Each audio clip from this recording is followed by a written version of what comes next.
I'm joined by Andy Hayes, the head of effects at Framestore, a huge visual effects company in London that works on lots of Hollywood films. So what would be some of the biggest challenges in terms of animating characters in visual effects?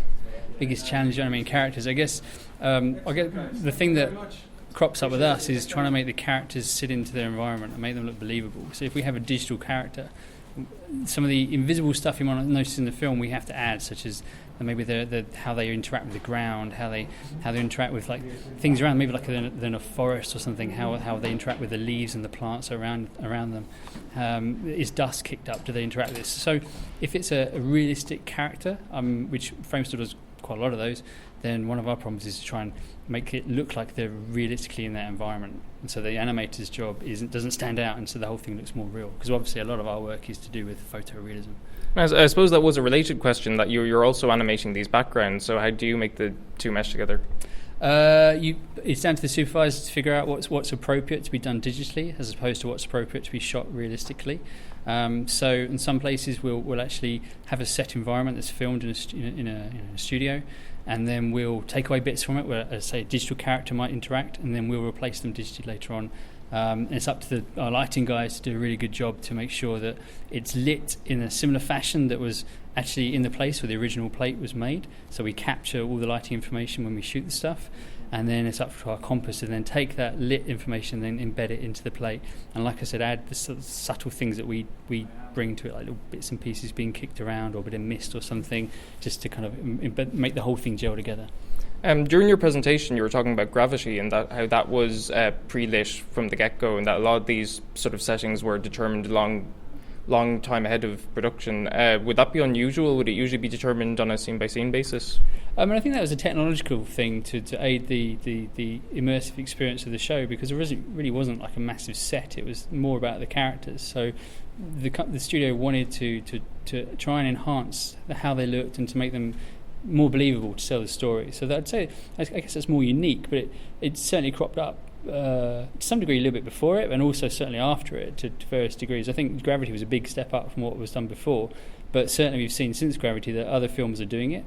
But obviously there's a financial cost to doing something that complicated, which you may or may not need for your film, and it also has a production limitation as well, to a degree where you have to lock yourself in exactly what you want to do even before you shoot. So that flexibility is another factor which may make a director decide to use it or not. And I'd heard something about Gravity taking a long time to render, or with obviously you have a lot of processing power at your disposal, but just what typically would be the rendering time for like a huge project with like lots of CG like that? That really varies depending on what the shot is, what's in the shot. So we may spend many hours rendering a particular frame. We may spend 100 hours on one single core rendering it. We tend to measure things in terms of cores. How can you check for like everything being as close to perfect as you can get? Because I just know from editing you can sort of render something and then you want, that's not right, I have to change it again. How frustrating is that when you're dealing with like thousands of visual effects shots? Oh well, we in terms of like rendering it, we try and make sure that everything is absolutely correct before we render, and we don't render. Well, we have various ways of rendering, so we might render lower resolutions, we might render slightly dirtier renders just to make sure that things are looking the way we want, that the light's in the right place, the balance is correct. And then once we're happy, we get things signed off, then we'll undertake the expensive renders. But at that particular point, the aim is that when those renders finish, you're done and they go straight to comp. We don't really want the expensive renders to happen again, so we're very cautious. And the lighting team do a great job to ensure that they're very pragmatic about what they render, how they render it, and when they render it. And you were saying during your talk that Framestore are looking to recruit people, and I suppose just if anyone out there was listening want to get into visual effects or animation, what would be a good path for them to take in terms of getting noticed by a company like Framestore? I guess it really depends on your background. There are certainly some. It depends on when you're starting as well. I mean, if you're looking to study, there's more support now than ever to get help to study, to choose a course. Even before university now, there are places you can go, workshops you can do that will enable you to start to get the skills a little bit earlier. There are some great university courses out there you can choose upon now, and sort of creative skill set in other places across England and other countries, they will have similar sort of things that you can find the places to go. If you're already working, there are some studios that offer training, but I think, and then also having your own passion. The software is out there. You can download it. You can use it as a student and make your own work and sing out. I think if you know what you want to do, then go for it. Don't try and do the things that you don't want to do. I think you should, if you really focus on doing a particular job, and you want to go to a big company which specialises, then you need to really specialise. But if you're starting out, then some of the other smaller companies where you get to do a bit of everything are also great places to start, and then you can kind of start to figure out and hone your reel to get into to a place where you can work for bigger companies. Alternatively, most large companies like Framestore have positions where if you're more junior, maybe done a university degree, you could probably come in as a runner or as a render support or as a tracker.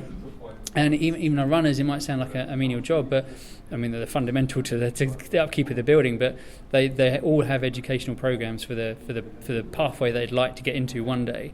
So and certainly in effects, we always try and do. We always try and look to our running team to bring people onto shows, and that's worked quite well in the past to a great degree. And we also offer internships as well, so that most companies do. So during the summer you can come, and you actually get a salary, and you'll get to work on a project that's very similar to a show. You have your own training program, and you might even get to do some shots in the film. So I think there's quite a lot. I think if you start to dig around on the internet and have a look, there's various different avenues you can explore these days. It's obviously the best time ever to try and get into film. There's more avenues now than when I started, for sure.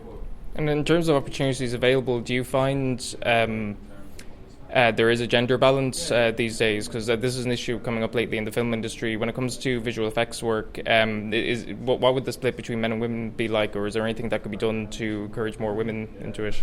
It's a really, really good question. I think some backgrounds have different gender balances. I think traditionally some of our more artistic roles, such as lighting, they have a much more even distribution between sort of men and women.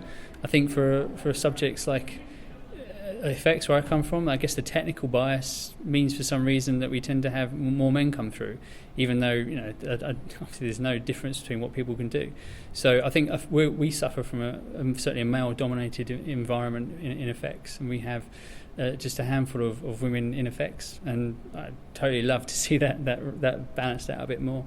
But I think we just need to kind of get the word out to people that want to go to university and study that these are pathways that people can get into, and they can be quite artistically and technically creative and challenging, and as a career they're great careers. So I think it's just trying to get the word out there and trying to fix that dominance, I guess. Andy Hayes, thanks very much for joining us. No, thank you very much. Thank you. It's been a pleasure.